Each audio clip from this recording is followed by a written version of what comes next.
The short version of the advice from pollster strategist Frank Lunz to Republicans moving from trying to kill health care reform to trying to kill financial reform: lie about it. Paint it as a massive government takeover. Again. Only this time, the pollster behind the strategy is so enamored with his own influence that evidently he has leaked his own memo. You may recall that even President Obama at the GOP retreat recognized that Republicans get their poll-tested wordage from Frank Lunz, the GOP pollster and strategist.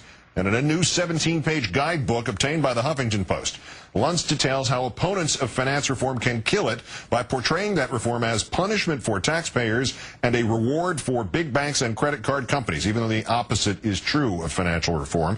And while Lunz fancies himself the Yoda of Republican obstructionism, his real motivation is in fact slightly more crass.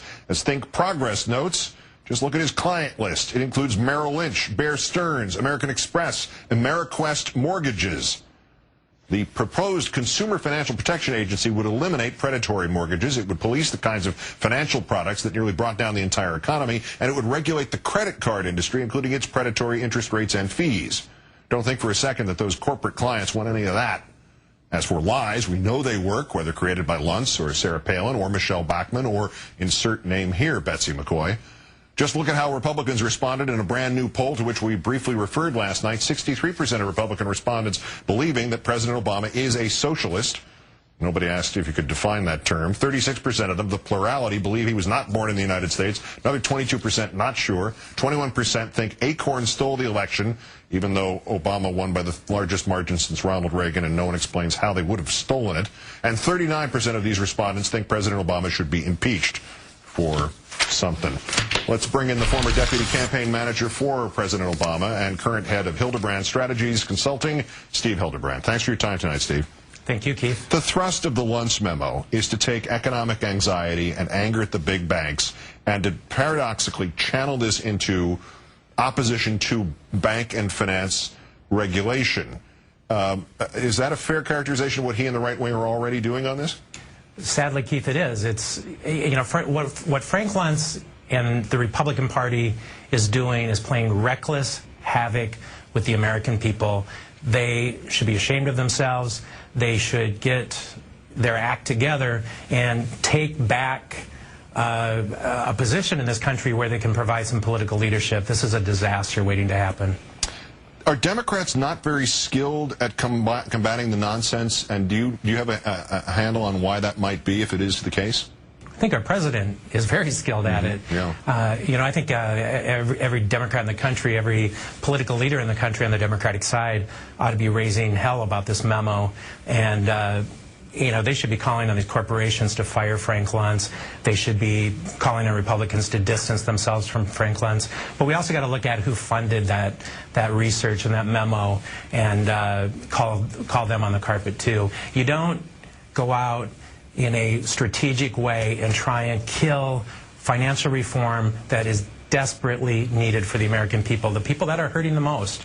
We're going to hurt them even more with this strategy that Frank Lunz and the Republicans are trying to enact. And a couple of other lies from this memo said that the Consumer Protection Financial Agency will be headed by a czar, even though the position would have to be confirmed by the Senate, and nobody uses the term czar except the Republicans.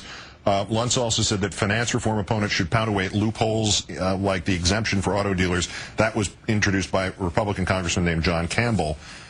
Is there any expectation that this sort of stuff won't be effective once again? Well, I just think they're crazy to even try this strategy. You know, these politicians, and Republicans are more notorious about it than anybody, they need to stop worrying about their reelection and get to work for the American people who are hurting in this country. Our country is on the brink of catastrophe if we don't get moving, and Washington should be held accountable for it, and these Republicans should be ashamed to have this strategy in place. And Frank Lunz's clients, Ameristar and Bear Stearns and these others, they like those loopholes in this bill. I'm not sure why they're trying to kill it, but it seems a little bit on the odd side. This also addresses another catastrophe in a different direction, to the recent Supreme Court decision in the Citizens United case. If Lunz does bidding for corporate clients where there's still some brakes on the system, can we see are we getting an idea of what the system might look like without those brakes, with more corporations pouring more money and taking over politics? Boy, Keith, this is disturbing, and you know, this is where I got to go bipartisan a little bit. Democrats and Republicans both need to get behind reform. They need to reform the campaign finance system in this country. They need to do everything they can to reduce the influence of money in politics, because it's gotten so out of control.